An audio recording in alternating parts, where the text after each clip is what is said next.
ওয়ালাইকুম রহমতুল্লাহ বারাকাত। আমি আব্দুর রহিম পদ্ম এবং পদ্ম রেন্টেকার থেকে বলছি। দীর্ঘদিন প্রবাসে থেকে আসছি দেশে। একটা গাড়ি নিলাম, রেন্টেকারে চালাবো।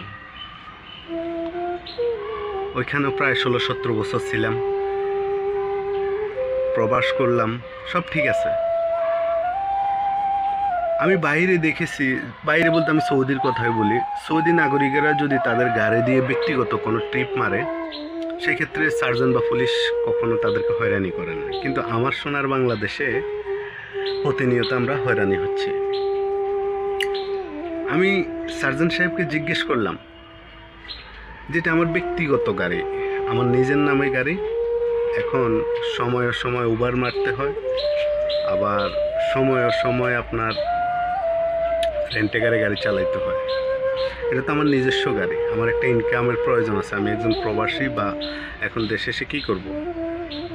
তো উনি আমাকে বললেন যে মহামান্য হাইকোর্ট আপনাদেরকে এই অনুমতি দেয় নাই। তাহলে উবার ফাটাও কিভাবে দিছে, প্রশ্নটা আমার ছিল। বললো সেটা দিছে, তবে এটা দেয় নাই। এখন আমার প্রশ্ন হচ্ছে, যারা ব্যবসা করে তাদের জন্য ঠিক আছে, তারা সরকার অনুমতি নিতে হবে যে রেন্টেকারে চালাইতে হলে লাইসেন্স করা লাগবে, ট্রেড লাইসেন্স, তারপর আর বিভিন্ন ঝামেলা আছে। এখন আমাদের বেলায় কেন? আমার তো নিজের নামেরই গাড়ি, আমার ব্যক্তিগত একটাই গাড়ি, আমার সম্পদ বলতে এটাই। আমি টিন সার্টিফিকেট এবং ট্যাক্স টোকেন, ইনকাম ট্যাক্স যা দিচ্ছি সবই আমি এই গাড়ির দিচ্ছি। আমি অবৈধ না, এবং আমার লাইসেন্স আছে। আমার 17 বছর প্রবাস, সেখানের লাইসেন্স, দেশের লাইসেন্স সবই আছে। এই নিয়ে আমার অভিযোগ আছে সরকার এবং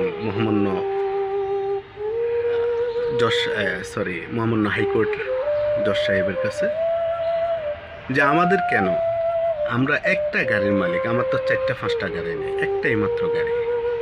তাহলে আমরা যারা দীর্ঘদিন প্রবাসে থেকে এসে আমরা কি করব দেশে এসে? একটা গাড়ি তো চালাইতে হবে। আমাদেরকে না হয় অনুমতি নাই দেন, কিন্তু সুযোগটা তো দিতে হবে, যে আমরা তো রুজি করতে হবে, ইনকাম করতে হবে। আমরা তো এটা ছাড়া আর কিছু জানি না।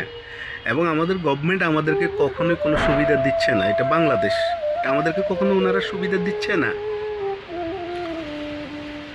তো সবার কাছে আমার এটাই জানার ইচ্ছে, যারা আমার ভিডিওটা দেখবেন, যিনি মহামান্য সার্জন সাহেব এবং ট্রাফিক যারা আছেন, হ্যাঁ, ওনারা একটু বিচার বিচক্ষণ করবেন। যাদের নিজের নামে গাড়ি, নিজের ড্রাইভ করে, সেলফ ড্রাইভ করে, নিজে 2 টাকা রুজি করার জন্যই করছেন।